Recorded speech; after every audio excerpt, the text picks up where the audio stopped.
వడ్ల కొనుగోలులో రాష్ట్ర సర్కార్ పూర్తిగా విఫలమైందన్నారు బీజేపీ ఎమ్మెల్యేలు. మంత్రులకు కమిషన్ల మీద ఉన్న శ్రద్ధ రైతుల మీద లేదని విమర్శించారు.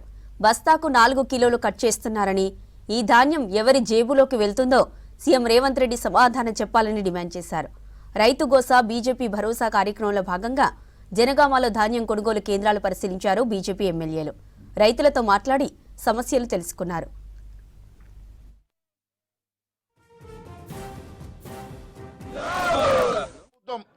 అన్ని వర్గాల ప్రజల్ని మోసం చేసినట్టుగానే రైతుకి అనేక హామీలు ఇచ్చారు. వరిని కూడా నిన్న ముఖ్యమంత్రి స్వయంగా 80% పూర్తయిందని చెప్పిండంటే ఈ వారం రోజుల లోపల వరి ధాన్యం కూడా ఎక్కడ ఆపేస్తారో అన్న భయం ఉన్నది.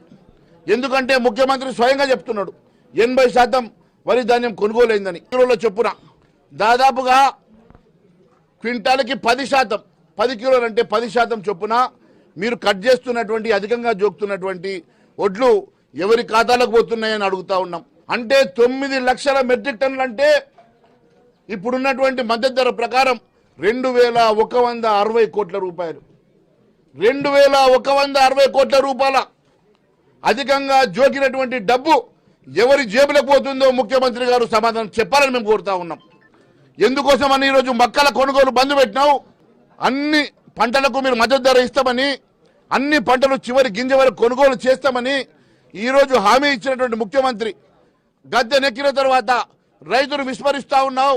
ఎట్టి పరిస్థితుల్లో కూడా రైతులకు న్యాయం జరిగే వరకు రైతుల పక్షాన మేము నిలబడతాం. ఒక్క 2 నిమిషాలు కూర్చుంటేనే ఒళ్ళంతా తడిసిపోతున్నది వేడిలా. ఏం పాపం పడిపోతారా మీరు? 40-50 రోజులైతుంది రైతులు కళ్ళాల రాష్ట్ర వ్యాప్తంగా.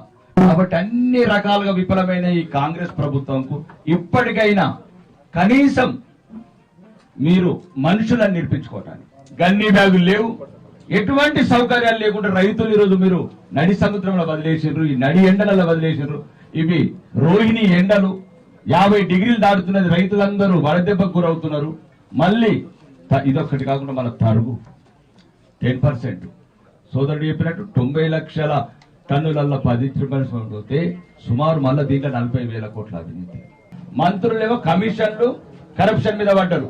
ఒకడేమో మంత్రివర్గ విస్తరణకు ఢిల్లీలో చుట్టూ తిరుగుతున్నారు, కానీ కల్లాల చుట్టూ తిరుగుతున్నారు.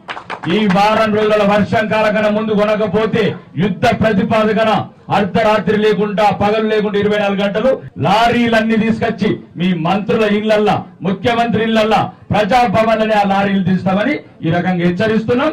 ఈ జూన్ 5వ తారీఖు లోపల మీరు ఖచ్చితంగా మొత్తం లెక్కేయాలి. ఒకవేళ వర్షం పడినా, నానిన ధాన్యం నల్లబడ్డ వేటేజ్ అనేది కట్ చేయకుండా అవన్నీ కూడా ఎత్తాల్సిన అవసరం ఉంది. ఇక్కడ ఉన్నటువంటి మంత్రి గారు కూడా నేను మాట్లాడింది దృష్టిలో పెట్టుకొని ఇది సరైన చర్య తీసుకొని రేపటి నుంచి అయినా సక్రమమైన మార్గంలో నడుస్తారని కోరుకుంటున్నాను.